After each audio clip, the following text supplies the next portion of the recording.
अस्सलामुअलैकुम। वो बिल्किस खातून के कमरे में दस्तक देते अंदर दाखिल हुई थी। बिल्किस खातून कुरान पाक की तिलावत कर रही थी। अनफाल मलिक को देखते उन्होंने कुरान पाक को चूमते अकीदत से साइड पर रखा था। वालेकुम अस्सलाम, आओ बेटा। अनफाल को वहीं दरवाजे के पास खड़े देख बिल्किस खातून ने उसे पास बुलाया था।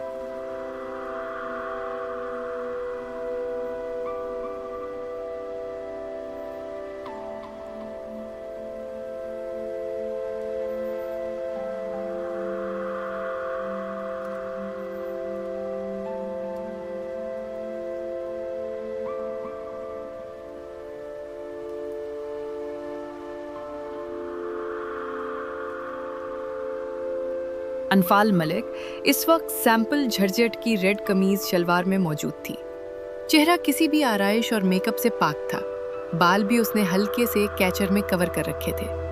कटिंग की हुई कुछ लटें उसके चेहरे पर आ रही थीं। ज्वेलरी के नाम पर हाथों में कुछ भी नहीं था, क्योंकि बकौल अनफाल मलिक के उसके हाथों में ज्वेलरी सूट नहीं करती। बिल्किस खातून के कहने पर वो आगे बढ़ी थी।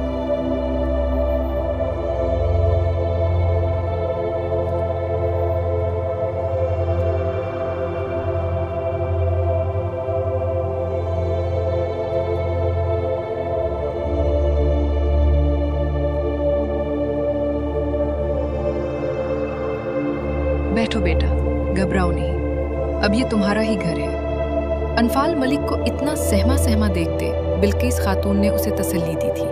वो बेड पर बिल्किस खातून के सामने बैठी थी। कोई परेशानी तो नहीं हुई? और तुम इतनी जल्दी क्यों उठी हो बेटा? शादी की पहली रात इतनी सुबह सुबह? थोड़ा आराम करना चाहिए था। अनफाल को इतना सुबह उठे देख बिल्किस खातून को अच्छा नहीं लगा था, क्योंकि कल का फंक्शन, फिर सफर, बंदा थक जाता है।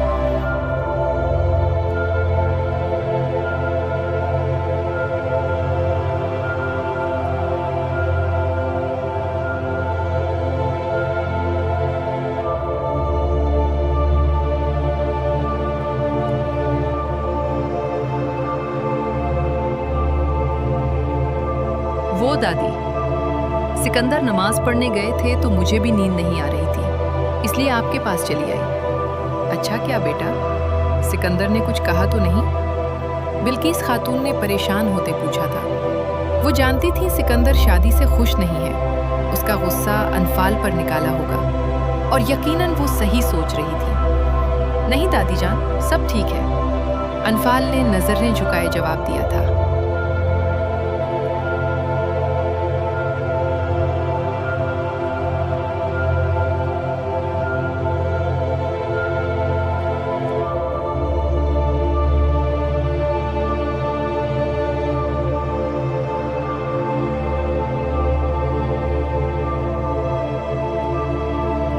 लेकिन बिल्किस खातून जानती थी कि सब ठीक नहीं होगा। अपने पोते की भी मजबूरी समझती थी। बेटा, वक्त के साथ सब ठीक हो जाएगा। सिकंदर को तुम्हें टाइम देना होगा। मर्द अपने कमरे में आने वाली औरत को बहुत जल्दी कबूल कर लेता है, खास तौर पर अगर वो औरत उसके निकाह में आए तो। जैसे औरत मर्द से मोहब्बत चाहती है ना बेटा, मर्द भी अपनी औरत से वैसे ही मोहब्बत का भूखा होता है।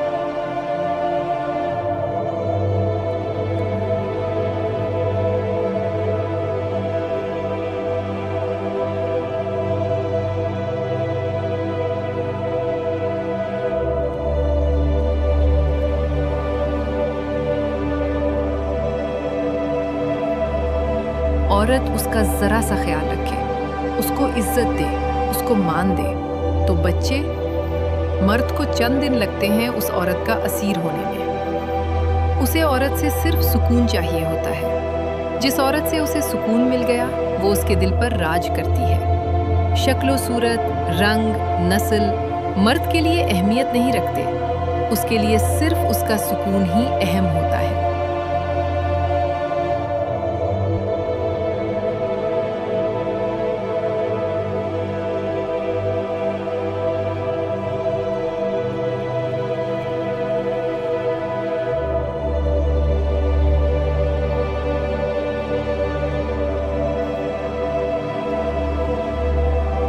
अगर इसके निकाह में आई औरत उसे सुकून दे रही है तो वो औरत उसके घर की मलका होती है। बिल्किस खातून बड़ी रसानियत से अनफाल को समझा रही थी और ये बात सच है, मर्द अपनी जिंदगी में आने वाली औरत को बहुत जल्दी कबूल करता है, खास तौर पर वो औरत जो उसके निकाह में आई है, उसका ख्याल रखे, उसकी इज्जत का, उसके छोटे मोटे कामों का। तो यकीन करें, मर्द को एक पल नहीं लगता बदलने में।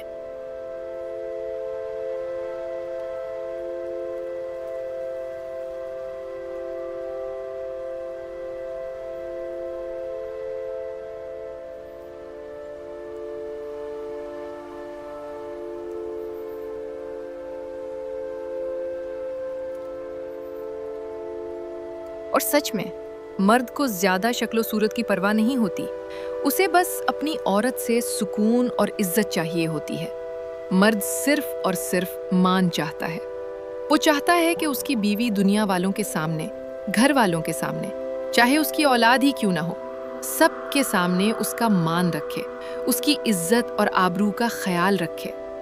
मर्द उस औरत का उम्र भर असीर रहता है।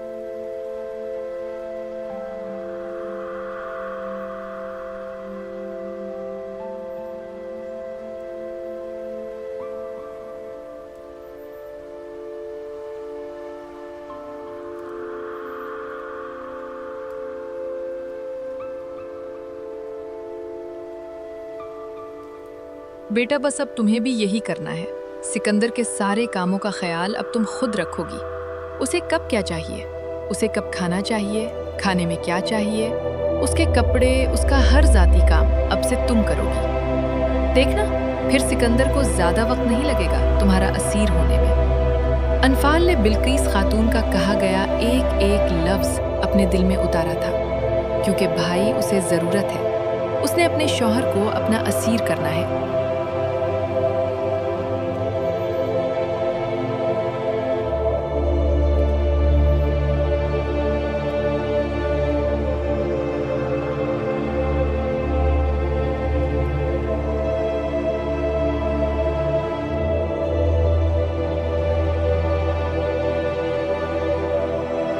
वो दादी जान। बिल्किस खातून के चुप करने के बाद अनफाल ने बड़े कंफ्यूज अंदाज में दादी को बुलाया था। बोलो बच्चे। वो हम पूछ रहे थे कि वो बेटा, घबराओ नहीं, जो बात है पूछ लो, जालिम सास थोड़ी बनूंगी। पूछो, क्या बात है? वो हम पूछ रहे थे सिकंदर को नाश्ते में क्या पसंद है, हम वही बना लेते हैं।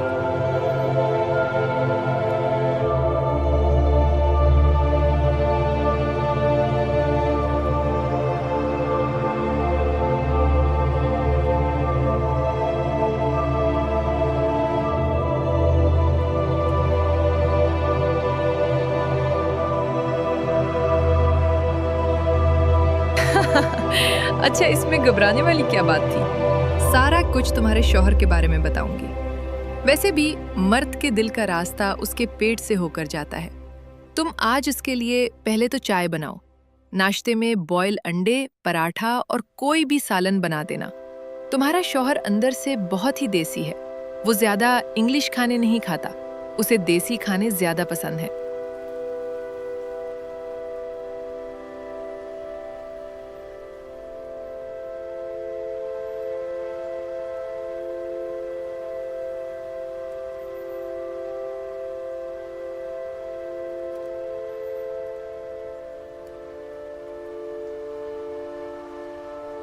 ठीक है, मैं आज बना लूं उनके लिए नाश्ता।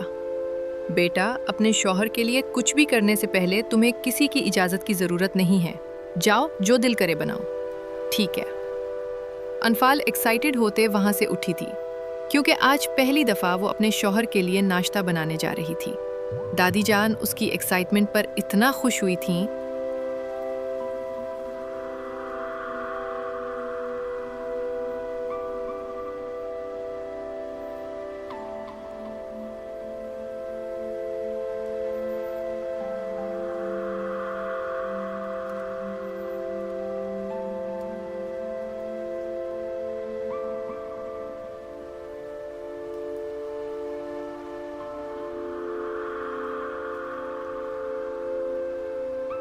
उन्हें अनफाल बहुत अच्छी लगी थी।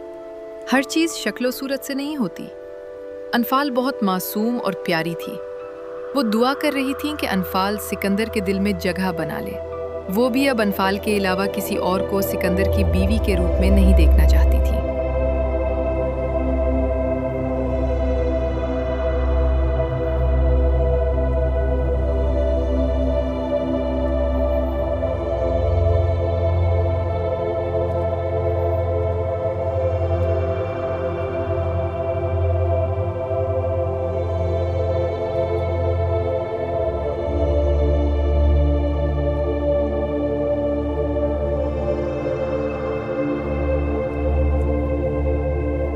किचन में आते ही उसने पहले चाय बनाने के लिए रखी थी। फिर फ्रिज ओपन करते उसमें से कीमा निकालकर चूल्हे पर रखा था। कुछ ग्रीन सब्जियां उठाते काटना शुरू की थी। वो बहुत जल्दी हाथ चला रही थी। आज उसे अपने शौहर के लिए सबसे बेस्ट नाश्ता बनाना था। अपने शौहर के दिल में जगह बनाने के लिए वो कुछ भी कर सकती थी।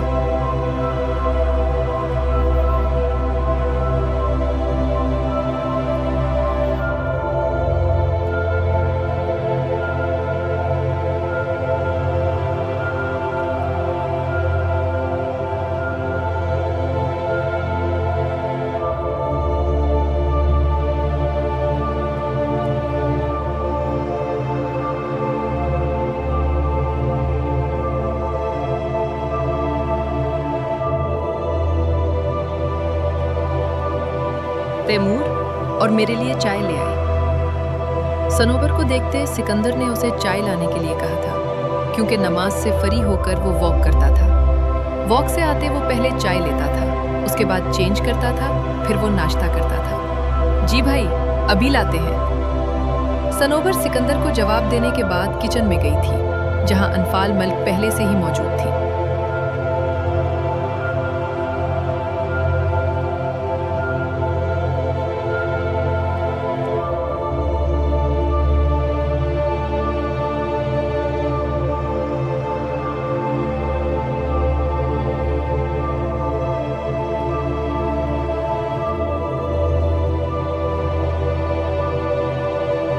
भाभी, वो सिकंदर भाई आ गए हैं, चाय मांग रहे हैं। सनोबर के बताने पर अनफाल के दिल में बेट हुई थी।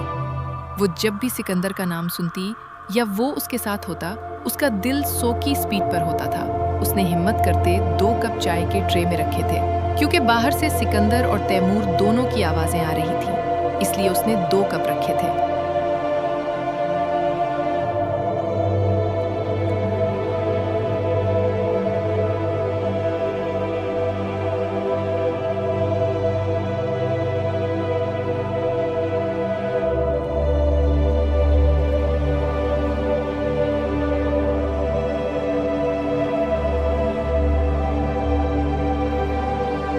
वो ट्रे उठाए धड़कते दिल के साथ आगे बढ़ी थी।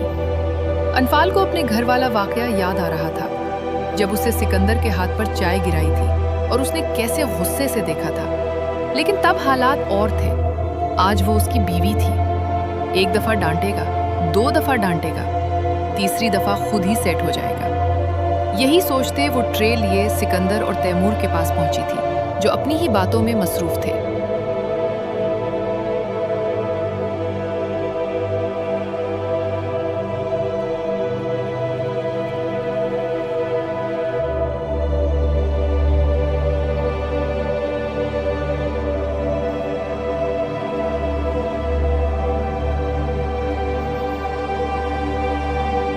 चाय।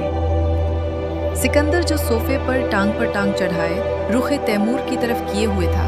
अनफाल की आवाज सुनते उसने चेहरा मोड़ते अनफाल को देखा था, जो हाथ में चाय लिए खड़ी थी। तैमूर की नजर भी अनफाल पर पड़ी थी। अस्सलाम वालेकुम भाभी, क्या हाल है? सलाम में पहल तैमूर ने की थी।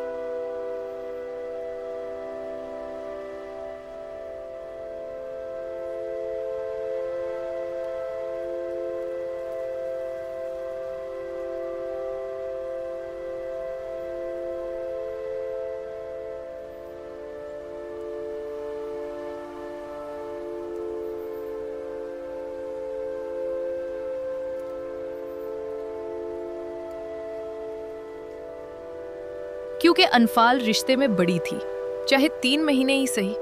सिकंदर उससे बड़ा तो था ना। वालेकुम सलाम, ठीक हैं भाई हम, आप कैसे हैं?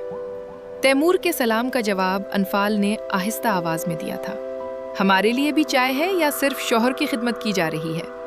अनफाल को चाय लिए खड़े देख तैमूर ने मजाक में कहा था, नहीं, हम लाए थे आपके लिए।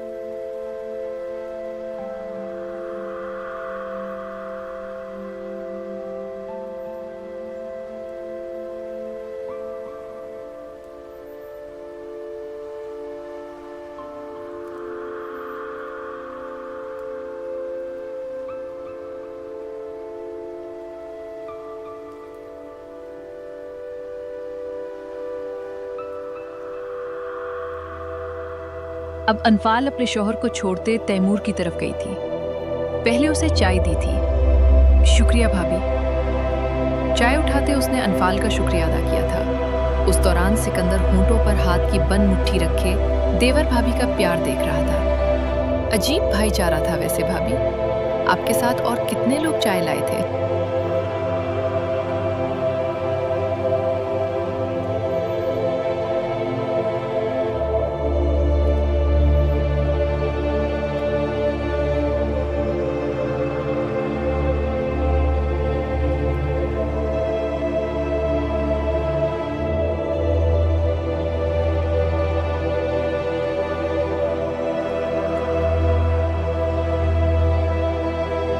हम अकेले लाए हैं भाभी। कभी अकेले नहीं होते। अनफाल के बार बार हम कहने पर तैमूर ने हंसते हुए मजाक किया था कि पता नहीं उसके साथ कितने लोगों का टोला चाय लाया है। वो बस भाई, हम ऐसे बोलते हैं, अनफाल ने मनमनाते कहा था। अच्छा कोई बात नहीं, अपने शौहर साहब को चाय दे। ये ना हो आंखों ही आंखों में मेरी चाय पी जाए। वैसे खून भी पी सकता है।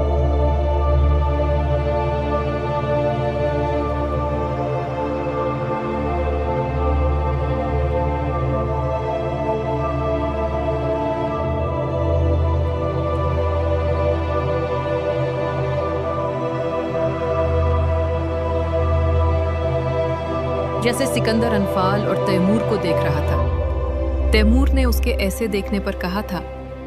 तैमूर को चाय देने के बाद अनफाल अब सिकंदर के आगे खड़ी थी। उसने बोला, कुछ नहीं था। सिकंदर बैठा ही ऐसे था जैसे अनफाल बोलेगी और वो उसे रख कर देगा। अपने मुंह से बंद मुट्ठी हटाते उसने अनफाल को एक नजर देखा था, फिर कुछ सोचे बगैर ही चाय उठा ली थी।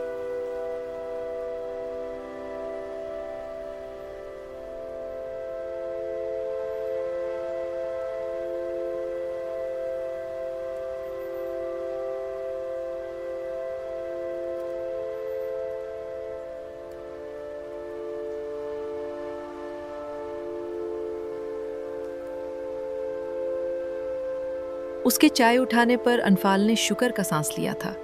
उसे तो लग रहा था सिकंदर चाय उठाकर उसके सर में दे मारेगा, लेकिन ऐसा कुछ नहीं हुआ था।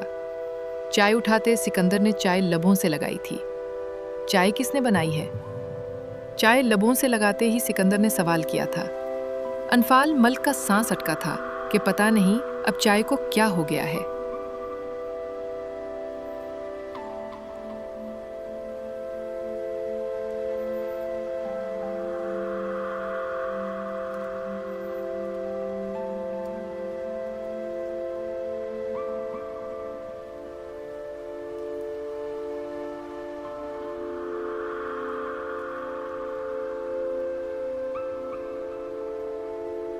उसके हिसाब से तो चीनी पत्ती वगैरह सब ठीक डाली थी।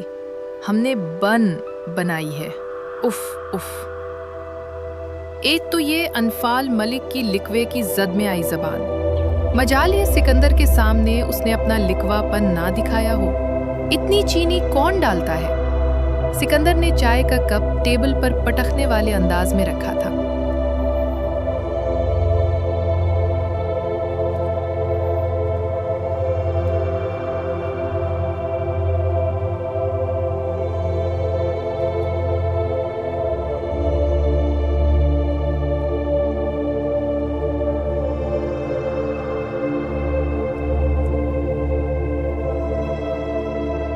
तैमूर भी दम सादे सिकंदर को देख रहा था।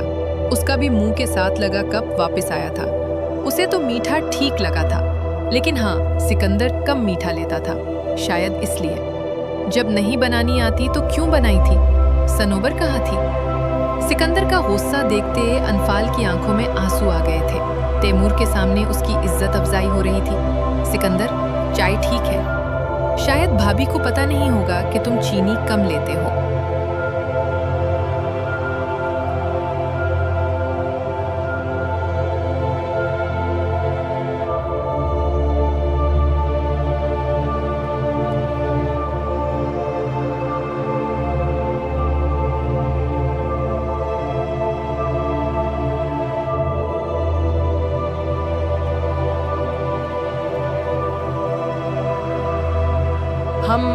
हम दूसरी बना देते हैं, कोई ज़रूरत नहीं है। तुम्हारी दूसरी चाय में मुझे कोई इंटरेस्ट नहीं है, और ना ही मेरे पास इतना टाइम है। जाओ यहाँ से।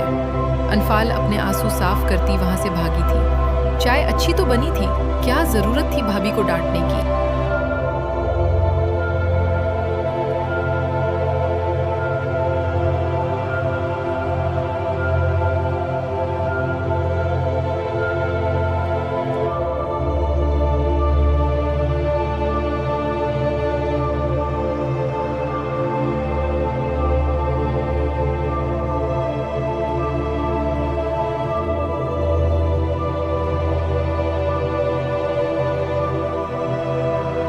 तुम्हें अच्छी लगी थी, लेकिन मैं इतनी चीनी नहीं लेता। हाँ, तो पहली दफ़ा उन्होंने बनाई थी, सीख जाएगी टाइम के साथ। वैसे भी इतनी भी ज़्यादा चीनी नहीं थी जितना तुमने डांटा है। बंदा इग्नोर कर देता है, तुम्हें क्यों टेंशन हो रही है? ये मेरी और मेरी बीवी का मसला है, तुम उसमें ना पड़ो। क्या मतलब है? बीवी के आने से मैं निगलेक्ट हो गया हूँ तुम्हारी लाइफ से? जो ना बोलूँ तुम्हारे मामलात में।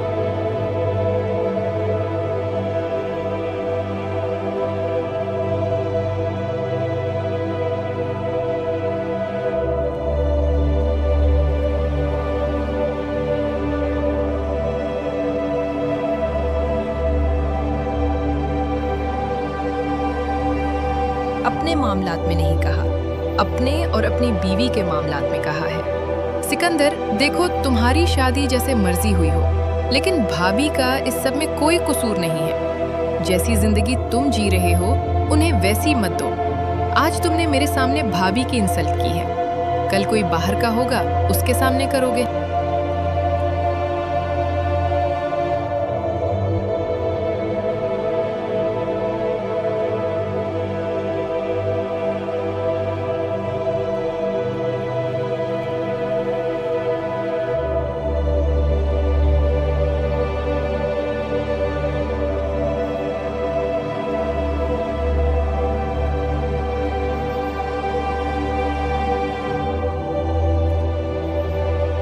अगर ऐसा रहा तो भाभी की वैल्यू दूसरे लोगों की नज़रों में कम हो जाएगी। तुम जितनी रिस्पेक्ट भाभी को दोगे लोगों के सामने, लोग उतनी ही देंगे।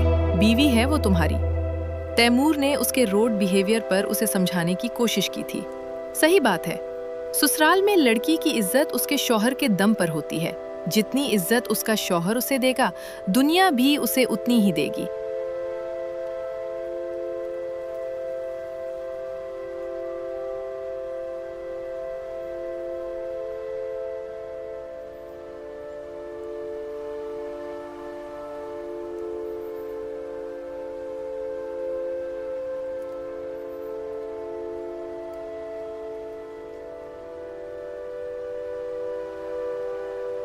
तैमूर के बोलने के बाद दोनों में गहरी खामोशी छाई थी।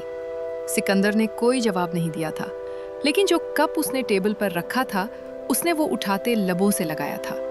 किचन में आते ही अनफाल जी भर कर रोई थी, लेकिन फिर अपने आंसू साफ करते नाश्ता मुकम्मल करने में लग गई थी, क्योंकि उसे पता था ये शुरुआत है। स्टार्ट में तो ये सब होगा, उसे ही बहादुर बनना होगा।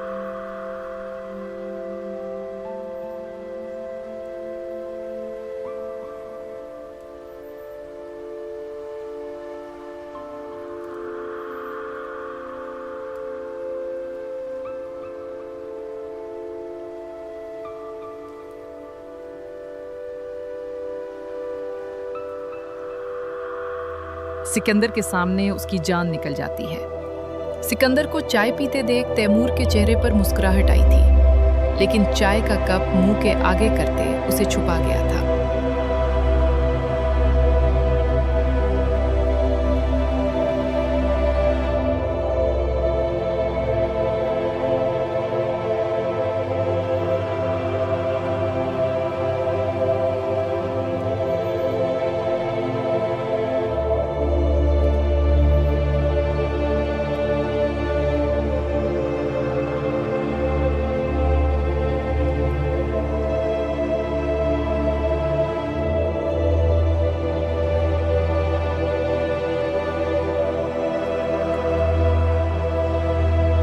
अनफाल टेबल पर नाश्ता लगा रही थी कि दादी जान वहां आई थी।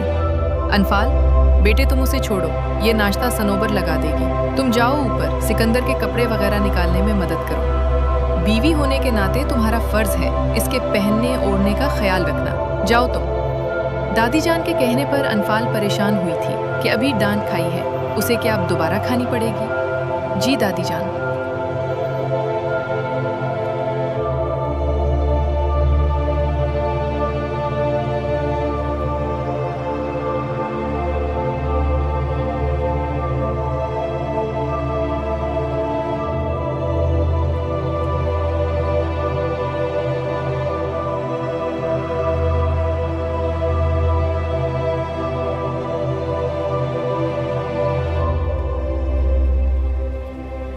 दादी जान को हाँ बोलते वो भारी होते कदमों के साथ ऊपर गई थी। कमरे के बाहर पहुंचते वो रुकी थी, एक लंबी सांस खारिज की थी, फिर आहिस्ता से दरवाजे के हैंडल पर हाथ रखते उसे खोला था। अंदर गई तो सिकंदर कहीं नजर नहीं आया था। वॉशरूम का दरवाजा भी बंद था, मतलब सिकंदर अंदर था। यही सोचते अनफाल ड्रेसिंग रूम की तरफ गई थी।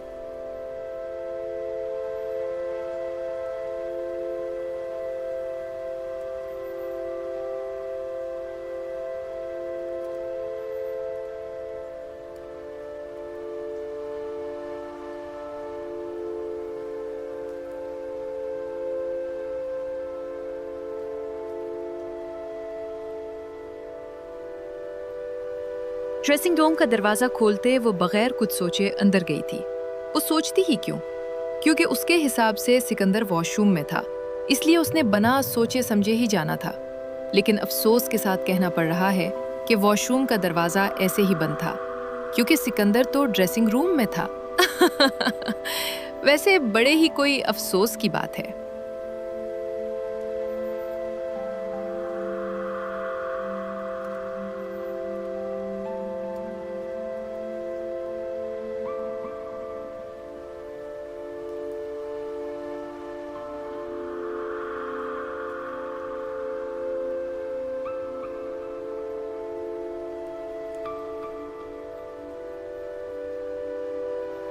सू ने चीखते हुए अपनी आंखों पर हाथ रख लिया था, क्योंकि कपड़े चेंज करने की गर्ज से सिकंदर ने अपने कपड़े उतारे हुए थे।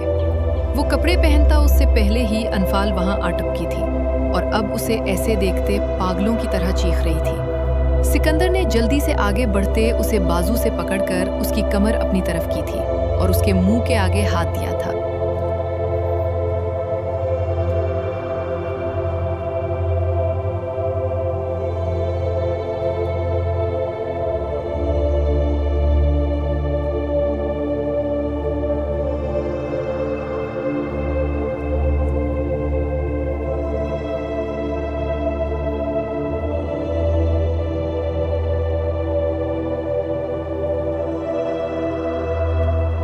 क्योंकि वो इतनी जोर से चीखी थी कि उसे अपने कान के पर्दे फटते महसूस हुए थे। सिकंदर का एक हाथ उसकी कमर और पेट के गिर्द लिपटा हुआ था और एक अनफाल मलिक के मुंह पर रखे उसकी चीखें दबाए हुए था। सिकंदर बगैर कुछ पहने उसके पीछे खड़ा था। अनफाल मलिक के साथ उसका जिस्म टकरा रहा था। अनफाल मलिक बस बेहोश होने के करीब थी